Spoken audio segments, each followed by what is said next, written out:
السلام علیکم ورحمۃ اللہ۔ ڈیئر اسٹوڈینٹس، جیسا کہ پچھلی ویڈیو میں ہم نے حصہ نظم کو ڈسکس کیا تھا کہ اس کے اندر جو تشریح ہے، ایک شعر اگر آپ کر لیں تو آپ اپنی تشریح کو افیکٹو بنا سکتے ہیں، مارکس پورے لے سکتے ہیں۔ اب ہم نیکسٹ جو ہوتا ہے وہی کوشچن نمبر 2، لیکن اس کا جو سیکنڈ پارٹ ہوتا ہے وہ ہے حصہ غزل کا۔ وہ تھا حصہ نظم، اس میں چونکہ ہم نے نظم کا عنوان بھی لکھنا ہوتا ہے، شاعر کا نام بھی لکھنا ہوتا ہے۔ حصہ غزل میں جب کہ ایسا نہیں ہوتا، ہم یہاں پہ نظم کا عنوان نہیں لکھتے بلکہ ہم ہیڈنگ دیتے ہیں ایکسٹرا ایک، اس میں ہم لکھتے ہیں صنف ادب یا صنف سخن، آگے ہم کولن ڈال کے غزل لکھتے ہیں، صرف غزل، لفظ غزل ہم لکھتے ہیں، ٹھیک ہے، یعنی صنف ادب، ٹھیک ہے، آگے کولن ڈال کے ہم غزل لکھتے ہیں، ٹھیک ہے۔ پھر اس کے بعد ہم شاعر کا نام یہ لکھتے ہیں، جو بھی اس کے شاعر کا نام ہوگا، ٹھیک ہے۔ یہ ڈیفرنس ہے ہمارا نظم اور غزل میں۔ اب ہم اس ویڈیو کے اندر جو حصہ غزل ہے نا اس کو ڈسکس کریں گے کہ اس میں تشریح کیسے کی جائے، اور تشریح کرنے کے لیے ایسا کون سا شعر ہے جو تشریح کے اندر اگر ہم ایڈ کریں، یعنی اضافی جو شعر ہوتے ہیں نا حوالے کے، جیسے ہم نے پچھلی ویڈیوز میں ڈسکس کیا ہے حوالے کے اشعار، یعنی حوالہ شعر، وہ ایسا کون سا شعر ہے کہ جو ہم ایک کر لیں پوری غزل سے، تو وہ ہم کوئی بھی شعر اگر آ جائے تو ہم اس کو وہاں پہ اس کی جگہ پہ پٹ کر سکتے ہیں، یعنی ملٹیپل جو ہوتا ہے نا، کوئی بھی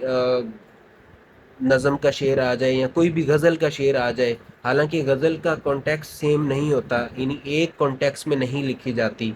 ہر ایک شعر دوسرے شعر سے غزل کا ڈیفرنٹ ہوتا ہے، یہ بھی یاد رہے آپ کو۔ نظم کا کانٹیکس سیم ہوتا ہے، غزل کا کانٹیکس سیم نہیں ہوتا،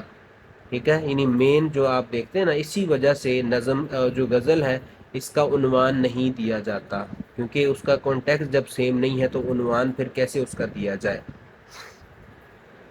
تو پہلی غزل ہے میر تقی میر کی، پہلی غزل، ٹھیک ہے، فقیرانہ آئے صدا کر چلے، یہ والی جو غزل ہے نا، اب یہ غزل کا عنوان نہیں ہے، ایسا نہ لگے کہ آپ کو یہ عنوان دیا ہوا ہے، یہ جسٹ انہوں نے آپ کو نوٹس والوں نے سمجھانے کے لیے یہاں پہ لکھا ہوا ہے۔ آپ جب بک پڑھیں گے، بک کے اوپر آپ کو غزل کا عنوان نہیں ملے گا، بلکہ اوپر مین پیج پہ لکھا ہوگا غزل، صرف غزل لکھا ہوگا، آگے کچھ بھی نہیں لکھا ہوگا۔ اب یہ جو پہلی غزل ہے، فقیرانہ آئے صدا کر چلے، میاں خوش رہو ہم دعا کر چلے، ٹھیک ہے۔ اب اس کا اگر ہم دیکھیں تو غزل کا چونکہ کانٹیکٹ سیم نہیں ہوتا، تو پھر ہر ایک شعر دوسرے شعر سے ڈیفرنٹ ہوگا، ٹھیک ہے، یعنی مختلف ہوگا، اس کی تھیوری ڈیفرنٹ ہوگی۔ کوئی اگر عشق حقیقی پہ بات کر رہا ہے تو پھر آگے جا کے عشق مجازی پہ بھی بات ہو سکتی ہے، دنیا کی محبت پہ بھی بات ہو سکتی ہے، دنیا داری کے بارے میں بھی بات ہو سکتی ہے، یا کسی اور چیز کو لے کر بھی بات ہو سکتی ہے۔ اچھا، اب اس کے اندر ہم ایسے کون سے اشعار ہیں جو کر لیں تو ہمارے جو تشریح ہے وہ افیکٹو بن سکتی ہے اس سے، ٹھیک ہے۔ اس کے اندر ہم نے ایک شعر وہ یہ ٹک کیا ہوا ہے، وہ ہے درد ہو دل میں تو دوا کیجئے، دل ہی جب درد ہو تو کیا کیجئے، یہ والا شعر آپ اپنی تشریح کے اندر ایڈ کر سکتے ہیں، یعنی کوئی بھی شعر آپ اگر آ جاتا ہے اسی غزل کا تو یہ والا شعر آپ ایڈ کر سکتے ہیں، کیونکہ یہ کامن ہے، ہر کسی کے اوپر آ سکتا ہے، یعنی درد ہو دل میں تو دوا کیجئے، دل ہی جب درد ہو تو کیا کیجئے، یہ والا ایک شعر آپ ایڈ کر سکتے ہیں۔ اس کے علاوہ آپ غالب کا یہ والا شعر بھی ایڈ کر سکتے ہیں، جاتے جاتے کہتے ہو قیامت کو ملیں گے، کیا خوب قیامت کا ہے گویا دن اور، ٹھیک ہے، یعنی جاتے جاتے کہتے ہو قیامت کو ملیں گے، کیا خوب قیامت کا ہے گویا کوئی دن اور، یہ والا شعر اگر آپ کو نہیں یاد ہوتا تو یہ جو ہم نے غالب کا دوسرا شعر پڑھا ہے نا، درد ہو دل میں تو دوا کیجئے، دل ہی جب درد ہو تو کیا کیجیے، یہ والا شعر آپ وہاں پہ ایڈ کر سکتے ہیں۔ یاد رہے کہ غزل، حصہ غزل سے آپ کو 3 شعر آئیں گے، 3 میں سے آپ نے 2 کی تشریح کرنی ہے، 3 میں سے آپ نے 2 کی تشریح کرنی ہے بس، ٹھیک ہے۔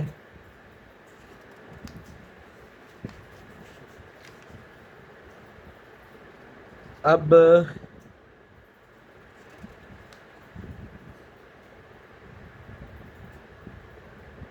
اس کے اندر اگر تو عشق حقیقی کے اوپر بات ہو رہی ہو، ٹھیک ہے، تو پھر آپ یہ والی آیت کا جو ہے نا، بلکہ سوری، یہ آیت نہیں ہے، یہ حدیث ہے ترمذی کی، اس کو بھی آپ ایڈ کر سکتے ہیں۔ ارشاد نبوی صلی اللہ علیہ وسلم ہے، مومن وہ ہے جس کی زبان اور ہاتھ سے دوسرا مسلمان محفوظ رہے۔ یقینی مومن وہ ہے جس کے شر سے دوسرا مومن یا دوسرا مسلمان محفوظ رہے، ٹھیک ہے۔ یا پھر یہ والا شعر بھی آپ کر سکتے ہیں، بچھڑا کچھ اس ادا سے، یعنی اگر عشق مجازی پہ یا کسی اور پہ بات ہو رہی ہے اپنے محبوب پہ، تو پھر آپ اس میں یہ ایڈ کر سکتے ہیں، بچھڑا کچھ اس ادا سے کہ رت ہی بدل گئی، ایک شخص سارے شہر کو ویراں کر گیا، یعنی بچھڑا کچھ اس ادا سے کہ رت ہی بدل گئی، ایک شخص سارے شہر کو ویراں کر گیا، ٹھیک ہے۔ تو یہ ہے محبوب کی جدائی کے اوپر، یا پھر اس کی جو آپ سے ایک ہے نا بے دلی، یا آپ سے اس کا رخ بدل لینا اس کا، اس کے اوپر یہ اشعار آپ جو ہے وہ فٹ کر سکتے ہیں، اور یہ ایزیلی اس کے اوپر فٹ آ جائیں گے۔ اور ایک اہم بات یہ بھی یاد رکھیں کہ جیسے ہم نے نظم سے متعلق کہا تھا نا کہ شاعر سے متعلق آپ نے مواد یاد نہیں کرنا، کویشچن آنسرز نہیں یاد کرنے، اسی طرح سے آپ نے غزل میں بھی جو شاعر سے متعلقہ چیزیں ہیں وہ آپ نے یاد نہیں کرنی، یعنی میر تقی میر سے ریلیٹڈ جو چیزیں آپ کے بک کے اندر یا پھر آپ کے نوٹس کے اندر ہوں گی، آپ نے ان کو چھوڑ دینا ہے، ان کو نہیں کرنا، بلکہ جو چیزیں آپ کی نظم یا غزل کے اشعار کے اندر آئی ہوئی ہیں، کانٹیکس میں آئی ہوئی ہیں یا کانٹینٹ میں آئی ہوئی ہیں، آپ نے ان چیزوں کو دیکھنا ہے، ٹھیک ہے۔ تو زیادہ تر جو حصہ نظم اور غزل سے اشعار آتے ہیں وہ شعروں کے بارے میں آ جاتے ہیں، ٹھیک ہے نا، کہ فلاں کا اس شعر کو لے کے یا پھر اس بات کو لے کے کیا سینس ہے، ٹھیک ہے، یا ان سے وہ کیا کہنا چاہ رہے ہیں، یا پھر اس شعر سے ان کی کیا مراد ہے، یا ان الفاظ سے ان کی کیا مراد ہے۔ تو یہ اس طرح کے جو ہے وہ کوشچن آنسرز پیپر میں آ جاتے ہیں، ٹھیک ہے۔ آپ نے ان کو جو ہے وہ کیا کرنا ہے، بیان کرنا ہے، یا پھر کوئی غزل کے اندر کوئی مشکل لفظ ہو، ٹھیک ہے، اس کے بارے اس سے شاعر کی کیا مراد ہے، یا پھر ایسا لفظ جو اپنے ڈیپ میننگ رکھ رہا ہوگا، اس کے بارے میں پوچھا جائے گا کہ شاعر کی اس سے کیا مراد ہے۔ تو اس طرح کے جو ہے وہ کوشچن آنسرز پیپر کے اندر آ جاتے ہیں۔ باقی یہ جو آپ کے لکھے ہوتے ہیں نا اضافی قافیہ، ردیف، مطلع، مقطع اور اس طرح کی چیزیں، یہ نہیں آنے والی، ان کے اوپر اپنا ٹائم ویسٹ نہ کیجیے گا۔ پھر اس کے بعد اگلی غزل ہے خواجہ حیدر علی آتش کی، یہ والی آپ کے پیپر کے اندر اس دفعہ انہوں نے اس کو نکال دیا تھا، ریڈیوس کر دیا تھا، یہ آپ کے پیپر کے اندر نہیں آنی، ٹھیک ہے۔ تو یہ پیپر کے اندر آپ کے نہیں ہے، جو سیکنڈ غزل ہے وہ پیپر میں نہیں آئے گی، تو لہٰذا اس کو یاد کرنے کی بھی ضرورت نہیں ہے، نہ ہی اس کے اوپر آپ اتنا ٹائم ویسٹ کریں گے۔ پھر اس کے بعد تھرڈ جو غزل ہے وہ ہے غم ہے یا خوشی ہے تو، یعنی پہلی جو غزل تھی وہ تھی میر تقی میر کی میرے خیال میں، ٹھیک ہے، ہاں، اور جو اس کے بعد سیکنڈ تھی وہ خواجہ حیدر علی آتش کی تھی، لیکن اس کو ہم نہیں پڑھیں گے اس لیے کہ وہ بورڈ کے ایگزامز میں انہوں نے اس کو نکال دیا ہوا ہے، ایگزامز میں اس کے بارے میں نہیں پوچھا جائے گا۔ اس کے بعد ہے غم ہے یا خوشی ہے تو، ناصر کاظمی کی غزل ہے، ٹھیک ہے۔ تو یہ بھی انتہائی امپورٹنٹ ہے، اس میں سے آپ کو ایک آدھا شعر ضرور آئے گا، آپ یہ دھیان میں رکھ لیں، اپنے دماغ میں رکھ لیں۔ آپ کو یہ جو ناصر کاظمی کی غزل ہے اور اس کے علاوہ جو پروین فنا سید کی غزل ہے اس میں سے ایک شعر آپ کو، یعنی ہو سکتا ہے کہ ان دونوں میں سے آپ کو 2 2 شعر آ جائیں، یا پھر یہ جو 3 غزلیں ہیں پہلی فقیرانہ آئے صدا کر چلے وہ والی، غم ہے یا خوشی ہے تو، اور جو آخر والی پروین فنا سید کی، تینوں میں سے ایک ایک شعر آ جائے۔ اور بعض دفعہ ایسے بھی ہو سکتا ہے کہ آپ کو، بلکہ ایسا تو ممکن نہیں ہے کہ آپ کو جو ہے وہ ایک ہی جو غزل ہے اس سے دو اشعار آ جائیں، بلکہ اس دفعہ آپ کے لیے یہ آسانی کر دی انہوں نے کہ تین غزلیں آپ کے سلیبس میں شامل ہیں، اور آپ کو چوائس کے اوپر آنے بھی تین اشعار ہیں۔ یعنی آپ کے لیے کتنی آسانی ہو گئی ہے کہ آپ نے تین شعر کرنے ہیں تینوں نظموں سے، ٹھیک ہے، اور آپ کو پتہ بھی ہے کہ تینوں سے آئیں گے۔ جو آپ کو مشکل لگتی ہے نا، یعنی فقیرانہ آئے والی آپ کو مشکل لگ رہی ہے، یا پھر غم ہے یا خوشی والی آپ کو مشکل لگ رہی ہے، یا پھر کوئی اور لگ رہی ہے مشکل، تین تو ہیں ٹوٹل،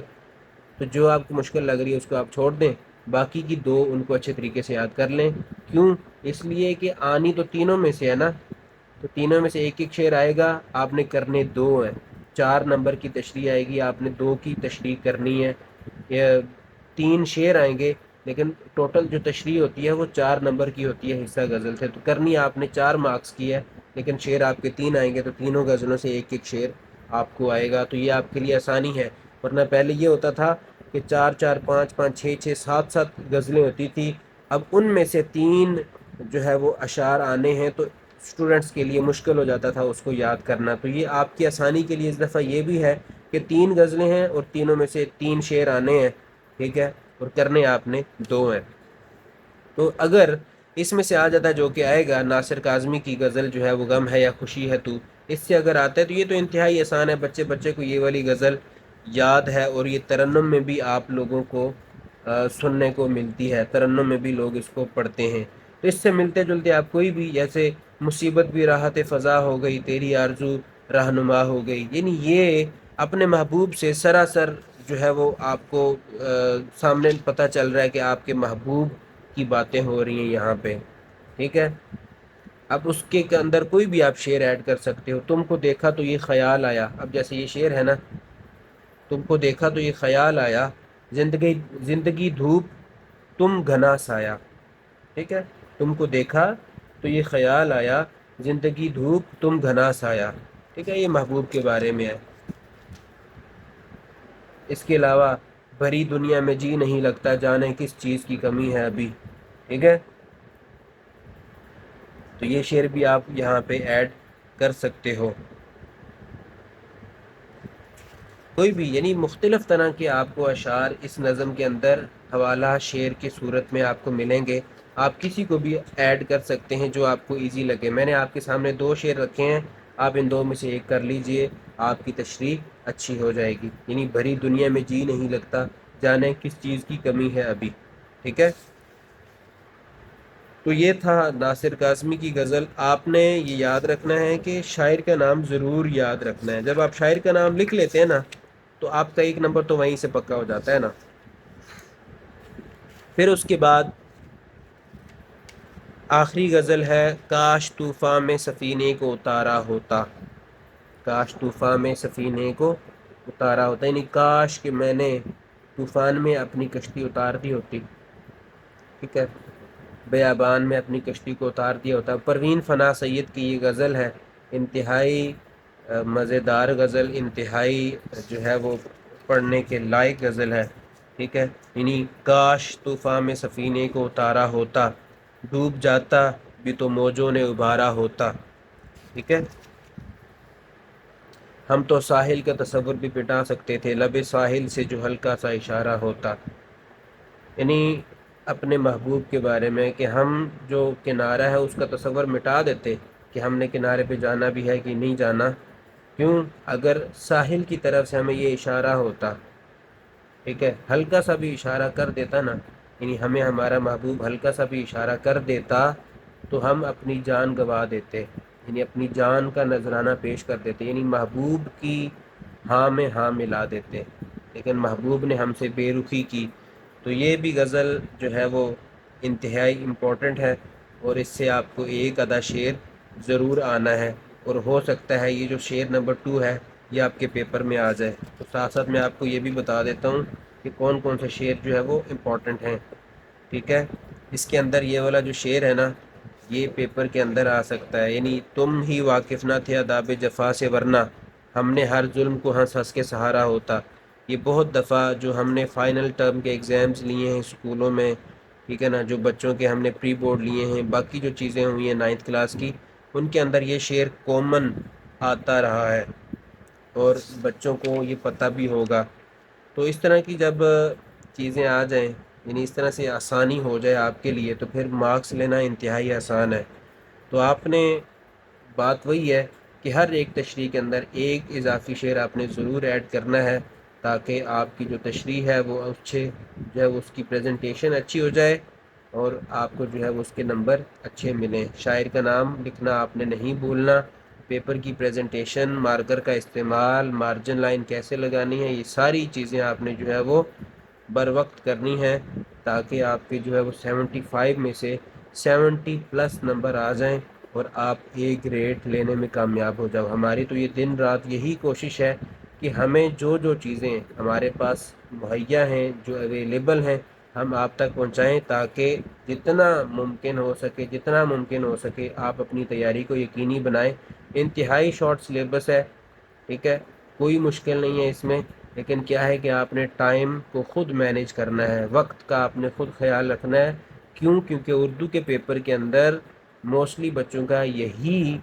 کنسرن ہوتا ہے کہ سر ہمارا پیپر ادھورا رہ گیا اس وجہ سے کہ ٹائم ختم ہو چکا تھا۔ تو ٹائم کو آپ نے خود مینیج کرنا ہے، آپ نے ٹائمر لگانا ہے اپنے کوسچنز میں